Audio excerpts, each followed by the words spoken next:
Nagain ng reklamo sa Office of the Ombudsman ang Anti-Crime and Peace Advocate Group laban sa tatlong party list Representative Congressman Eric Yap, Congressman Saldico, and Congressman Edwin Garjola. Posibleng mahaharap sa kasong graft and corruption dahil sa pagsusupply umano ng peking materyales na pinondohan umano ng worth 50 billion pesos.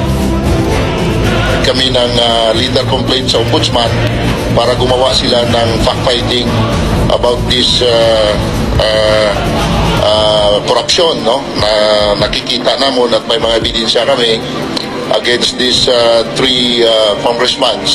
Based on our evidence, may mga sinasabi dating anumulos, no, na mga transactions na umabot sa 50 billions pesos na pera ng taong bayan.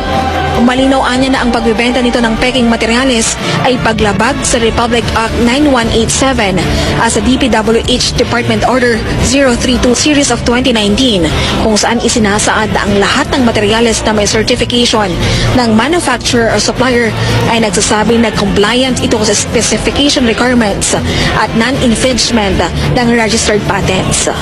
Naniniwala din ang grupo na may sabuatan ang tatlong kongresista at naniniwala silang alam ni House Speaker Alan Velasco ang naturang mga maanumalyang transaksyon.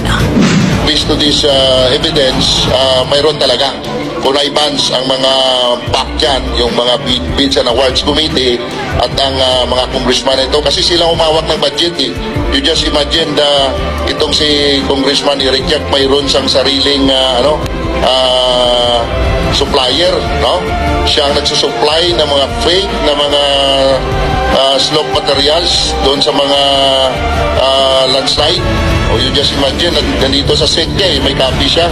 May copy tayo ng SEC registration to prove na siya rin ang supplier ng mga fake na mga materials na dinideliver dyan sa mga projects sa DPWH.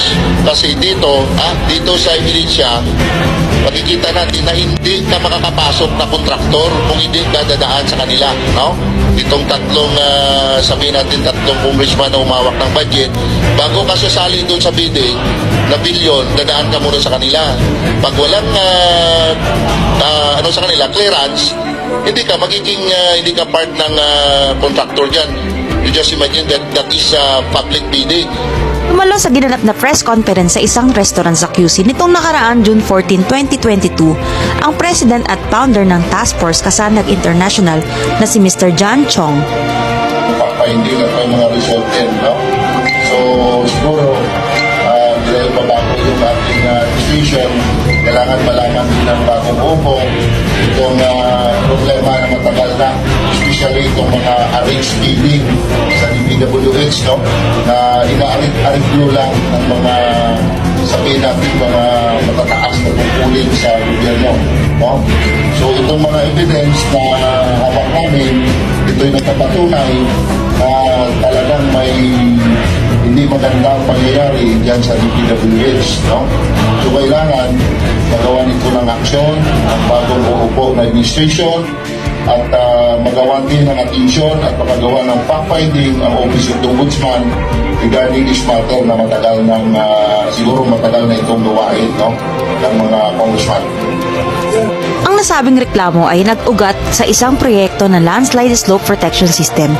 Isang proyekto na naglalayong maproteksyonan o mapigilan na pagbagsak ng mga bato mula sa bundok ng Cordillera. Noon pang 2018 ng proyekto na ito ay pinondohan umano ng 50 billion para sa gastusin at pambili ng mga materyales, kagaya ng bakal at iba pa kagamitan sa paggawa ng mga panangga sa falling debris bumagsak mula sa bundok ng Cordillera Administrative Region. Matatanda ang nasilit na rin ito ni Senator Manny Pacquiao, alleged 9 billion BRACnet budget. Panoorin ang video na ito. 9 billion ba to? Ha? 9 billion ba to? Ano lang yan, rock meeting lang.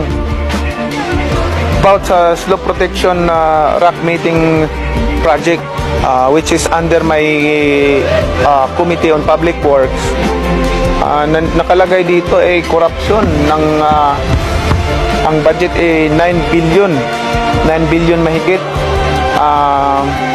Rock mating, slope protection ang na-implement, ito lang oh. Ito lang yung mga ito, yung ano, mga ganyan lang. Tapos 9 billion yung project, ganyan lang oh. Yan ganyan, ito lang. Dito, ang sabi dito sa project na ito, sa 9 billion, ang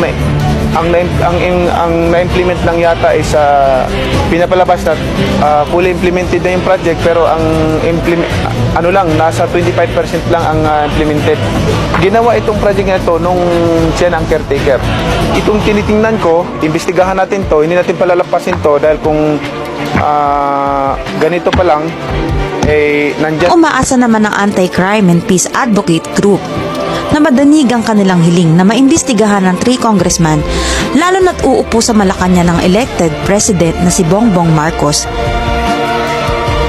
Tagpa ni John Chong na ang ginagamit na bakal ay substandard at made in China, kung kaya't mga ilang buwan pa lamang na nakakabit, bumibigay na ang mga bakal na ginagawang panangga sa landslide.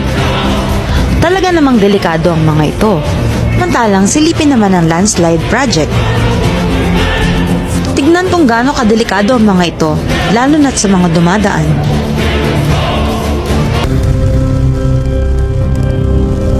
Thanks for watching.